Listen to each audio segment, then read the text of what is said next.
I don't want to admit meditating is hard for me, or has been. But if I get better at meditating, and then all these other things will be so easy. Are you telling us that your mind is cluttered like your desktop? So when you sit to meditate, you can't clear your mind? It's just a belief you keep thinking, bogus belief. You've been telling me that for years. Maybe you don't want to quiet your mind, just like Esther doesn't want to give up the stuff in her boxes. Are you afraid to give up thoughts for fear they'll go away and never come back? Are you worried about releasing thoughts and getting into a non-thought place, and then you'll be so detached that you can't get back? Is there some rationale or irrationale to that?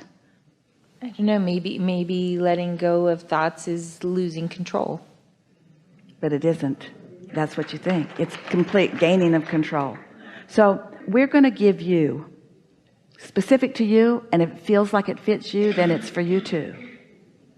You're really going to like this. Instead of meditating, instead of calling it meditation, which is one of those big words that you've already decided you're not good at, or it doesn't work for you, or that you don't want to do, or whatever, it doesn't matter.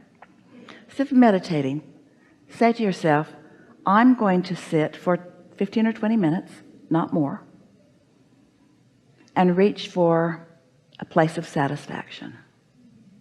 Just a place of satisfaction. Esther has been following our encouragement to meditate. She knows that we encourage her to listen to a fan, listen to the air conditioning, just find something to focus upon. Actually not that rewarding, but it really works for her. And then yesterday, for the first time, she went with friends to a place where there was a guided meditation here in the city, in a crystal salt room. You might know about it if you're from around here. And at first Esther thought, this is really silly, because I know how to meditate.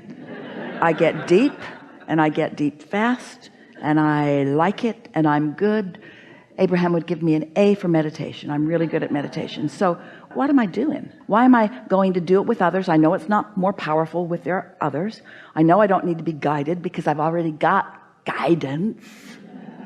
So she just went because it sounded fun to go with her friends, and they wanted to go, and they encouraged her, and she wanted to go, and she wanted to be with them, so she went.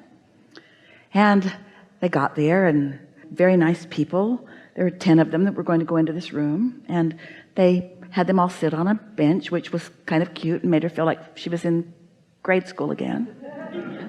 They encouraged them to take off their shoes, and she was always happy to do that. Gave them some little booties and talked a little bit about the room and the salt room that they were going to go into. And Esther didn't know. She had heard it was a cave, so she didn't know what to expect. It was in a building, so she wasn't sure what the cave was going to be. And when they walked inside, it was delightful, because they had taken salt crystal that had been imported from somewhere, and it was all around on the walls. It had been installed like your fireplace brick might be. But the most delightful thing was that there was like a sand floor, but it was salt crystals. And so they were walking into it, and it was deep and really soft and really fun and really weird, and not like anything she'd felt under her feet before. It was just delightful. And the room was fragrant with something that they were pumping in, and there was a fountain or two that was making lovely fountain sounds, and there was some very soft music playing, and it was an entirely different environment than Esther had ever sat in before, to meditate in before. And then the very nice woman who sort of gave them the rules of consider the other people, and Esther chose a nice comfortable chair, almost like a lawn chair, to sit in. And she likes to sit up when she meditates, and did, and she liked feeling her toes in that stuff. And then Esther thought, this is just so satisfying. Then she just listened. Oh, satisfying sounds, satisfying people, satisfying stuff under my feet, satisfying. It was just so satisfying. It was so satisfying. Esther didn't care if she was going to meditate or not. She didn't care what was going to happen in there. Just being in there was satisfying. And then the woman began a guided meditation. It was so pleasant. Right on. Focus on nice things, where whatever she was inspired to say was just right. And Esther sat there and just liked everything about it so much. And then the woman said, I'm going to leave you. She left the room and just left everyone to it. And Esther just sat there in satisfaction with goosebumps on her body, just satisfied. And then she was observing. She was doing something different than she had ever done, because our teaching of meditation is to quiet your mind, and this instructor was talking to them about what to focus upon your breathing, or focus upon the air behind your lungs in the back of you. In other words, she was giving them some specific things to focus on, and Esther was softly following her encouragement and focusing on all those things. But what was happening in this guided meditation is that as Esther followed it, she was being guided to thoughts that had no resistance. They were very general thoughts, and on each chair they'd placed a chunk of this salt crystal. And Esther picked hers up, and she thought, this is weird, because she doesn't believe in needing something to enhance. And then she thought, wait a minute, everything in this room is enhancing my satisfaction. Everything in here is enhancing my satisfaction. This might too. So she put that crystal in her hand and fell in love with it immediately. It just had this really nice feeling to it. Now, this was different. Esther wasn't really quieting her mind.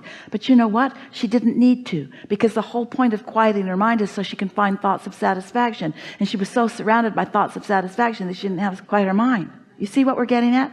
There are so many ways that you can go about so many things. There's not just one way to do things. We teach quieting your mind. Esther likes to listen for a fan, because there's sound like that in every hotel room, and there's not a salt cave in every hotel room. If Esther becomes dependent upon the salt cave and the fountain and the smells and the guy, then she's going to meditate only when she comes here, you see. But satisfying. So go put your feet in some cool water somewhere. Find some place that's really comfortable. In other words, just decide that you're going to sit for 15 or 20 minutes and be satisfied, and don't call it meditation anymore. Doesn't matter how you get into alignment.